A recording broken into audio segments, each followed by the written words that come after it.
Hello and welcome to the channel. I know I usually cover my favourite football team Arsenal, but today we're going to be doing something a little bit different.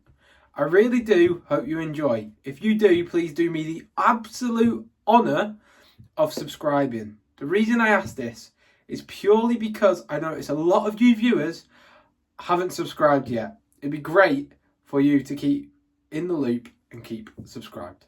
Thank you for watching again. Like the video if you do enjoy. Let's discuss Eric Ten Hag and his United future. The discussion around Eric Ten Hag and whether he will stay or leave at Manchester United has been rife since yesterday, when Ten Hag's Man United side suffered another defeat, this time to Tottenham. They lost 3-0. Obviously, around the halfway mark though, they lost Bruno Fernandes to a red card. That just goes to show Gary Neville and Roy Keane were wrong, and you can't continue to attack in some games when you go down to 10 men, especially against quality opposition like Tottenham. Let's firstly discuss the red card. Personally, I don't want to see players going off for that. I don't think it's a red card in the slightest.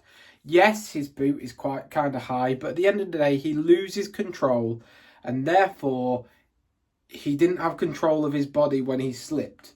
He didn't make contact. There was no need, in my opinion, for that to be a sending off. But I do believe that once it's sent off, once the red card's been given, VAR are never going to overturn that, and that's a shame. Because there's been a big debate at the start of this season about red cards being unjustly given for players who don't deliberately break the rules. You see it with Trossard, and now you see it with Bruno Fernandes. For me, in no world was that a red card offence. He didn't make contact. He slipped when he was going for a challenge. He didn't eat, for me, I just don't like to see red cards given for that kind of offence. In my opinion, I do not believe Eric Ten Hag to be the right man to be United manager. But what I will say is that if you were to replace him, who comes in? The bookies' favourite is Gareth Southgate, and I think that would be a catastrophe waiting to happen. He's just not good enough tactically. He's not good enough to take on the pressure of being United manager, and I just don't think he's the right fit. The second choice in terms of bookies' favourite is Ruud van Nistelrooy, and it's whether you think he is got the experience or tactical nous at this stage of his career to be United manager. For me, I would argue against that, just because we have seen Ole Gunnar Solskjaer, an ex-United striker, an ex-United player, come in with less experience and manage Man United. And for me, that didn't work either. If you are going to replace the Manchester United manager, it has to be for the right person. The other two available options, really, that you could see happening is Graham Potter and Thomas Tuchel. Another option could be a punt on Thomas Frank. My issue with Tuchel is he doesn't do the long-term security of a club very well. Your results would improve early doors, but in 3 or 4 years, not even 3 or 4, maybe 2 or 3 seasons, you're probably going to be in the same situation. In terms of Potter, I think he's a phenomenal manager. He did fail at Chelsea, but that was unfortunate circumstances where he didn't have control of the whole team, of signing players. They signed a million different assets, and he just couldn't get a settled squad together. And that's not his fault, I don't think. Thomas Frank is an unknown quantity at the top level. Personally, if I was doing it now and getting rid of the manager, I would personally go for Graham Potter for United. But either way, there's no outstanding candidate in the market at the moment. There's no Ancelotti that's there just to go, you know what, bang, take him in. And that's unfortunate for Man United. But what it does mean is it buys Eric Ten Hag some more time, because I think that with United, it's such a big club. The hardest decision is almost make no decision. Keep Ten Hag for a little bit until the proper managerial target that you would like and that would suit Man United comes available. So, where has it gone wrong for Eric Ten Hag at Man United? Well, firstly, I think he's tactically inept. He doesn't make good enough tactical decisions in terms of lineup. Secondly, he doesn't have a coherent philosophy. One thing that you will always attribute to Ange Postecoglou, who at the end of last season was in a very similar state of Ten Hag, where people were questioning where he was going with a football club and whether he could be successful is that Ange has a clear style, a clear tactical philosophy that he builds his squad into. Now, Ten Hag is sort of mixed-matched players together. You think he might be a high-pressing system. The next week he doesn't press, he tries to counter-attack. He tries to be possession-orientated one week, the next he doesn't.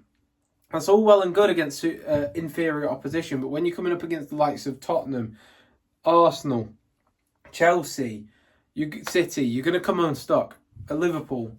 And that is the biggest thing that you have to say about United. They just genuinely haven't got a style that they can fall back on. When players are unconfident, lacking confidence, and they don't necessarily have the ability at the moment to perform to their max level, they fall back on a system.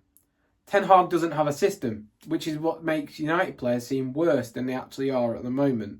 So whilst there were similarities between Ange Postecoglou and Eric Ten Hag, Ange Postecoglou has come away with this looking miles better this season than he did at the back end when form was dipping at the end of last season, because of the fact that he has a style. You know, the players know where to be. They know how to press. Even when they're playing badly, they've still got the key principles. And in terms of management in the nowadays, everything is built around principles and philosophy. That is why Kompany has been able to go to Bayern Munich from Burnley when he got relegated and exceed there. Because yes, he's got better players, but he kept with his philosophy and every player knows what to expect. And we are now in the stage, in terms of football, of having philosophy ruling all. And that is where we are at. So United need to get on the level playing field with all the people in the higher positions being aligned, decide who the right managerial appointment is, and bring them in. But they need to match the United philosophy of attacking football, the United mentality of hard working and commitment, like what you had in the key players back in the day, like Gary Neville, etc. But another one thing that I will say that United haven't done in recent times is buy from within the Premier League. In Alex Ferguson's time, how many times did he buy the Premier League's asset player from, like a star player from a different club within the Premier, even a lower club? For even Wilfried Zaha, for example. But like, for example, he used to buy players all the time, Rooney from Everton, etc., Rio Ferdinand, West Ham, and he'd just cherry pick Premier League proven players on a conveyor belt, very much like Arsenal do at the moment. Arsenal, my club, have sort of reverted to the old United way of signing Premier League proven players. You think Leo Trossard from Brighton, Ben White from Brighton, and various other players, Zinchenko, City, Gabriel Jesus, City, that sort of thing. And yes, you get some players who haven't got Premier League experience, or Declan Rice, West Ham, but like Mikel Merino, Sociedad, used to play for Newcastle. That's not a good example. Let's think of one that's from outside. Eterno, being Martinelli. That was slightly before Arteta's time, but you get the picture. You blend the players who haven't got Premier League experience, you're in timber, with players who have, and that makes it easier for that settle-in period. You also need people who have high work ethic, high morality, seem like good characters. United seem to just try and buy superstars. Even Agate, right? They didn't need to buy a player from PSG with a big name. They could have brought Onana from Everton, who's a hard worker, brought him in, maybe brought in Conor Gallagher as well because he's a hard worker. And then you cover in space in your midfield. Then you have the rotation option. Oh, Mainu needs a rest. Let's bring in Conor Gallagher. You've got Onana at the base of midfield to give the balance defensively, so you can push Bruno further up the pitch. I'm not saying these are key players that should have been signed by United. I'm just saying you've got an identity forming, you've got a conveyor belt, everyone's in the right direction. At the moment, everything's a bit mismatched.